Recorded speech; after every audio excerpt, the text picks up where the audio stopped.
ದಾವಣಗೆರೆ ನಗರದ ಆದಿದೇವತೆ ಶ್ರೀ ದುರ್ಗಾಂಬಿಕಾ ದೇವಿ ಜಾತ್ರಾ ಮಹೋತ್ಸವದ ಹಿನ್ನೆಲೆ ಸ್ಕಂದ ಈವೆಂಟ್ಸ್ ವತಿಯಿಂದ ದೇವಿಯ ಕುರಿತಾದ ವಿಶೇಷ ಆಲ್ಬಮ್ ಗೀತೆಯನ್ನು ಮಾರ್ಚ್ 1ರಂದು ಬಿಡುಗಡೆ ಮಾಡಲಾಗುತ್ತಿದೆ ಎಂದು ಸ್ಕಂದ ಈವೆಂಟ್ಸ್ ಮಾಲೀಕ ಹರ್ಷವರ್ಧನ್ ತಿಳಿಸಿದರು.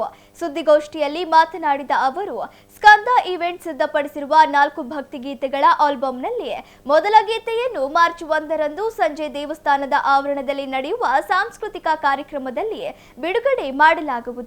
ಖ್ಯಾತ ಸಾಹಿತಿ ವಿ ನಾಗೇಂದ್ರ ಪ್ರಸಾದ್ ಹಾಗೂ ಗಾಯಕಿ ಅನುರಾಧ ಭಟ್ ಸೇರಿದಂತೆ ಹಲವು ಕಲಾವಿದರು ಈ ಕ್ಷಣಕ್ಕೆ ಸಾಕ್ಷಿಯಾಗಲಿದ್ದಾರೆ ಎಂದರು. ಕಿರುತೆರೆ ಮತ್ತು ಹಿರಿತೆರೆಯ ಖ್ಯಾತ ಕಲಾವಿದರಾದ ಮಾನಸ, ಶ್ರುತಿ, ಚೆನ್ನಪ್ಪ ಸೇರಿದಂತೆ ಅನೇಕರು ಈ ಸಾಂಸ್ಕೃತಿಕ ಹಬ್ಬದಲ್ಲಿ ಪಾಲ್ಗೊಳ್ಳಲಿದ್ದಾರೆ ಎಂದರು. ಸುದ್ದಿಗೋಷ್ಠಿಯಲ್ಲಿ ಡಿಪಿ ಗಂಗಾಧರ್ ಮೂರ್ತಿ, ಮಹಾನಟಿ ರಿಯಾಲಿಟಿ ಶೋನ ದೇವಸೇನಾ, ಹನುಮೇಶ್, ಮಲ್ಲಿಕಾರ್ಜುನ್ ಬಾವಿಕಟ್ಟೆ, ಅಭಿಷೇಕ್ ಸೇರಿದಂತೆ ಇತರರಿದ್ದರು. ನಾವು ಶ್ರೀ ಸ್ಕಂದ ಈವೆಂಟ್ಸ್ ವತಿಯಿಂದ ದಾವಣಗೆರೆ ಶ್ರೀ ದುರ್ಗಾಂಬಿಕಾ ದೇವಿ ಜಾತ್ರಾ ಮಹೋತ್ಸವದ ಅಂಗವಾಗಿ ಭಕ್ತಿಗೀತೆಗಳ ಆಲ್ಬಮ್ ಬಿಡುಗಡೆ ಕಾರ್ಯಕ್ರಮ ಇರುತ್ತೆ. ದಿನಾಂಕ 1 ಭಾನುವಾರ ಮಾರ್ಚ್ 1ನೇ ತಾರೀಕು ಭಾನುವಾರ 2026ರಂದು ಅಂದು ಸಾಹಿತ್ಯ ರಚನೆ ಮಾಡಿ ಮತ್ತು ಸಂಗೀತ ಸಂಯೋಜನೆ ಮಾಡಿರೋ ಕನ್ನಡ ಚಿತ್ರರಂಗದ ಸಾಹಿತಿಗಳಾದ ಕವಿರತ್ನ ಡಾಕ್ಟರ್ ನಾಗೇಂದ್ರ ಪ್ರಸಾದ್ ಅವರು ಆಲ್ಬಮ್ ಬಿಡುಗಡೆ ಕಾರ್ಯಕ್ರಮವನ್ನು ನಡೆಸಿಕೊಡಲಿದ್ದಾರೆ.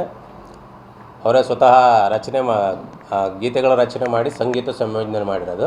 ಆ ಕಾರ್ಯಕ್ರಮದಲ್ಲಿ ವಿಶೇಷವಾಗಿ ಆಲ್ಬಮ್ ಬಿಡುಗಡೆ ಕಾರ್ಯಕ್ರಮ ಜೊತೆಗೆ ಕಿರುತೆರೆ ಕಲಾವಿದರು, ಹಿರಿತೆರೆ ಕಲಾವಿದರು ಮತ್ತು ಬೇರೆ ಬೇರೆ ಕಾರ್ಯಕ್ರಮದಲ್ಲಿ ಭಾಗವಹಿಸಿರುವಂಥ ಎಲ್ಲ ವಿಶೇಷವಾಗಿ ಗಾಯಕರಾದ ಅನುರಾಧ ಭಟ್,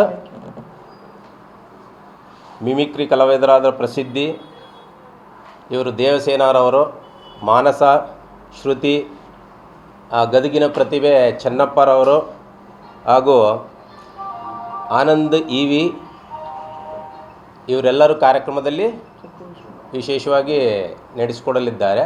ಅಲ್ಲಿ 12ರಿಂದ 15 ನೃತ್ಯ ಕಾರ್ಯಕ್ರಮಗಳ ಆಯೋಜನೆ ಇದೆ. ಜೊತೆಗೆ ಈ ಆಲ್ಬಮ್ ಬಿಡುಗಡೆ ಕಾರ್ಯಕ್ರಮ ವಿಶೇಷವಾಗಿ ಇದೆ.